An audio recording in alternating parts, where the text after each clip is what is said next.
uthi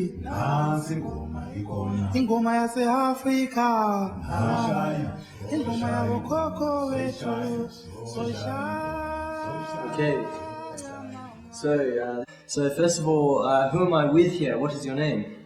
I'm called Jacqueline Jacqueline Child Torhaide. which means what God has given to us in the local language. Ah, very nice name. Okay, and what is the project here? What's the name of the project you deal with, and what is it? The name is called St. Teresa of the Child Jesus Girls College. The project is about education of a girl child. So what is your position in the operation of this project? I am the chairperson board of directors and the founder of the school. What is your role in society outside this project?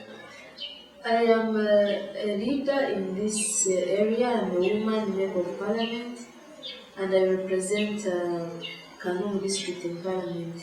This is called Kabale Diocese, which is in southwestern Uganda, and it is called Kanungu district, still in the same locality, just near the border with Congo, DRC, which is just 8 kilometers from the borderline.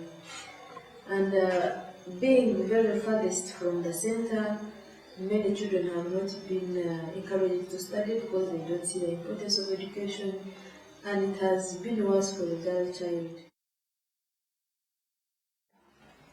So why an all-girls school? Why do you feel it is important to set up just an all-girls school?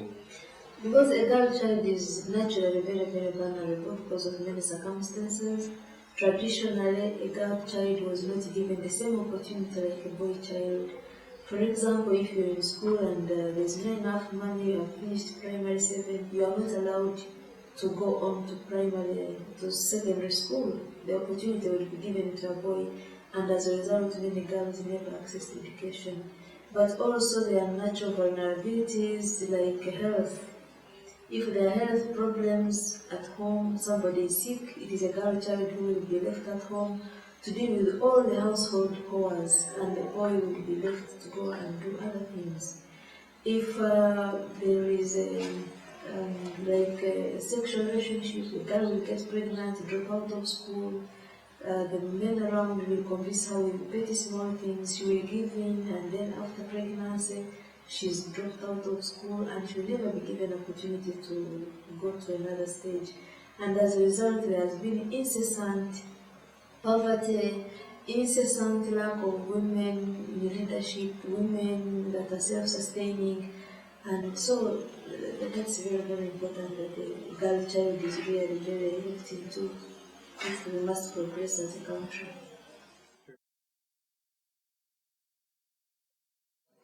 As head of this project, what is the overall mission statement for this project? The overall vision of the project is to produce a very highly integral, developed woman with very high academic excellency, marketable skills, God-fearing, and a self-sustaining woman. So, through my experience, like the children I went through school with, there's only one girl I know who is a nurse. Where all the others, where did they go? What happened? They dropped out of school because of the reasons I had earlier given, and I wouldn't want it to continue and continue. I must give hope to the people. I must give hope to the parents that their children can be like me. And actually that is the most driving factor. Because I am not a very tall woman, not a very fat woman, maybe not a very beautiful woman, maybe not from a high social class. So when they look to me and see my background and how far I have been and what I am today, it will be a very, very big motivation. It is already. When you ask children, they say, I want to be an MP like Jacqueline, I want to study. You know, they look at me and they can't believe I am like them, but I am what I am today because of education. And so that is my driving factor. I know it can happen. I have made it through hard circumstances, and the others can also do it. So it's from your own experience that you want to be able to pass on this experience to others by setting up this particular project for the girls' school? Yes. so they can have a special attention, so that they can have a safe haven where they can go and be sure that you will get out some people. You can imagine that out of 126 girls about that we have, apparently because we are going to have others, that today some more are reporting.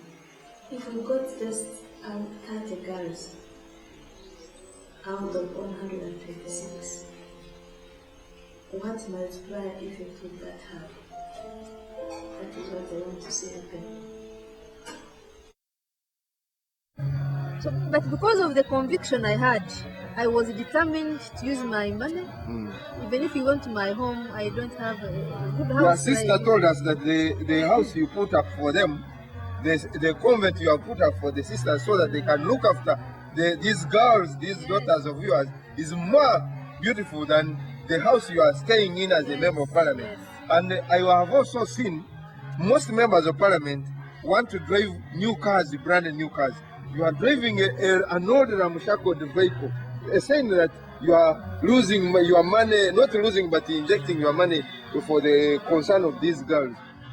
Where is your joy? Is this a spiritual joy, or are you, because you behave even more than a priest, myself who is a priest, you behave more than better than a sister, you have more concern, empathy for people suffering.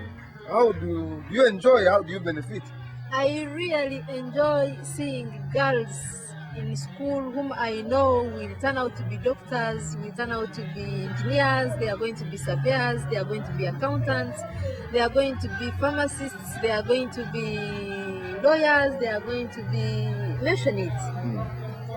You can't believe the joy I felt the first day of this school. This is the kitchen. Yes.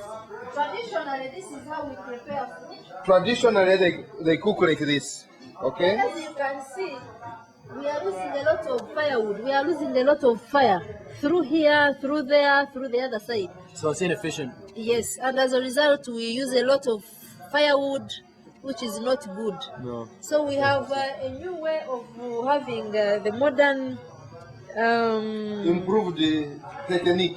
yes, which is called energy saving stoves. Okay. As you can see, there are 3 big ones. And so you just put in one firewood like this. One piece. Yes, just one piece. Slightly bigger than that. Yes. And to prepare a thorough meal, cook the food. That is the component of this. Cement and the... Cement and bricks. Okay. And sand, of course. Just put in and use very, very less firewood. You save about, I think, about 70%. Sure. Yes, 5 minutes to have the posho ready. And after that, it has a cover. So he covers it so that the steam can continue cooking the posho, because an well-cooked posho can also cause problems. The children can cause diarrhea, it can bring problems of health. So we try to avoid that by making sure that we have such a good stove which will not tire the cook. You can imagine if it was this other one which spreads out fire like you saw here. The smoke would be entering his eyes, he will be blinking, so he will not make the food well prepared. And you also need people to get hold of the stones. Yes, so that they don't Keep it continue firm. moving. That is But with all the right. other one, it is in one place, he does it effectively, you are sure the children will not have health problems as a result of bad food. About Uganda shillings 2.7 million Yes, was spent 2.7 on the... million. So this kitchen here, the whole thing cost 2.7 million. Yes, Yes. 2.7 million together with the labor inclusive. But it has saved us more than that. In is terms worth of it. firewood, it is worth it. In terms of having the food ready, in terms There is- of, yeah. Heavy. Wonderful.